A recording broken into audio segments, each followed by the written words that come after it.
నమస్కారం మేడం, బాగున్నారా? బాగున్నామండి. నమస్కారం అండి. మీ పేరండి? నా పేరు స్వరూప అండి. ఓకే అండి. కేంద్రంలో బీజేపీ పాలన ఎలా ఉందండి? చాలా బాగుందండి. మా మహిళలకు అంతా చాలా సంతోషంగా ఉందండి. మాకు ఇది మోడీ గారు 33 రిజర్వేషన్ కల్పించినాక ఇంకా చాలా మేము లేడీస్ను చాలా గౌరవంగా చెప్పుకోగలుగుతున్నామండి. మేము ఇంట్లో ఉండే వాళ్ళం ఇప్పుడు బయటకు వచ్చి కూడా మేము మా కళ్ళ పైన మేము నిలబడేటంత మాకు ఇది అసది కల్పించిండు మోడీ గారు మాకు. ఓకే అండి. మోదీ మళ్ళీ గెలుస్తారంటారా? 100% గెలుస్తాడండి. మహిళలకు మాత్రము చాలా అసది కల్పించాడండి మోడీ గారు. మోడీ గారు మనకు మా అదృష్టం అండి, మన తెలంగాణకు అదృష్టం. ఎందుకంటే మనకి ఎన్నో పథకాలు తీసుకొచ్చిండు మోడీ గారు. మోడీ గారు ఒక దేవుడు అనుకోవాలండి.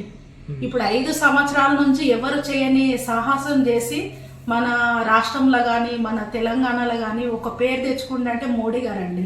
ఆయన దేవుడు అండి. 5 గంటల నుంచి నైట్ 10 దాకా ఎవరు చేస్తారండి? అంత కష్టపడుతుండ్రు దేశం గురించి. గ్రామాల్లో జరిగే ప్రతి అభివృద్ధి పనులకు కేంద్రమే నిధులు ఇస్తుంది. ఈ విషయం మీకు తెలుసా? తెలుసండి మాకు. చెప్పండి, ఏమేంటి? కేంద్రమే ఇస్తుందని తెలుసండి. ఇప్పుడు సీసీ రోడ్లు కానీ వీధి బల్బులు కానీ ఇప్పుడు ఉదాహరణకు చెత్త బండ్లు కూడా కేంద్రం ఇస్తుందని తెలుసండి.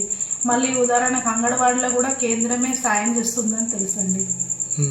ఇంకా ఏదేంటి చుట్టుపక్కల ఊర్లలో కూడా కేంద్రము ఇది కరువు పని కూడా చేపిస్తుందని తెలుసు. అంతకుముందుకు వాళ్ళకు 200 ఇచ్చేవాళ్ళు, అంటే ఇప్పుడు 300 ఇస్తున్నారు. తెలంగాణలో ప్రస్తుతం బీజేపీ పరిస్థితి ఎలా ఉందండి? చాలా బాగుందండి. మోడీ గారంటే అప్పుడు తెలియదండి. ఈ భారత జనతా పార్టీ గురించి ఎవరికి తెలియదు. మా కామారెడ్డిలో అయితే ఇప్పుడు తెలంగాణ మట్టుకు 2 సీఎంలను ఓడించింది రమణారెడ్డి గారండి. అప్పటి నుంచి మా ఇప్పుడు చుట్టుపక్కల ఊర్లలో కానివ్వండి బీజేపీ పార్టీ అంటే చాలా గౌరవం ఉందండి. చాలా అంటే చాలా ఎన్నో పథకాలు తెచ్చిండు, కానీ ఇన్ని రోజులు మాత్రం తెలియనియకుండా బీఆర్ఎస్ వాళ్ళు చెప్పిండ్రండి. ప్రతి ఒక్కటి మోడీ గారే చేసిండ్రండి. కానీ వీళ్ళు చెప్పుకుంటున్నారు. ఉదాహరణకు అంగన్వాడీ తీసుకున్నా కూడా గర్భిణీ స్త్రీకి కూడా వచ్చేటి పథకాలు కూడా మేమే ఇస్తున్నామని చెప్పుకున్నారు. కానీ అది ఎక్కడి నుంచి వస్తుంది? ప్రభుత్వం నుంచి వస్తుంది. ఎవరు పంపిస్తున్నారంటే మోడీ గారు పంపిస్తుండ్రు. కానీ వీళ్ళు తెలియనియలేరు. ఇప్పుడు మాత్రం అందరూ ఇప్పుడు మోడీ గారు మన వచ్చినందుకు అందరికీ తెలిసిపోతుంది ఎవరి వల్ల వస్తుందంటే పైనుంచి మోడీ గారే పంపిస్తున్నాడు మనకు అన్నట్టు తెలుస్తుందండి. ఆల్రెడీ ఎన్నో పథకాలు ఇప్పుడు మా పిల్లలు ఉన్నారండి, ఎక్కడో దేశాలలో చదువుకుంటున్నారు. అది ఎవరు సాధ్యమైంది? బీజేపీ వల్లనే సాధ్యమైంది. మా పిల్లలు అంతకుముందు మేము చదువుకోలేము.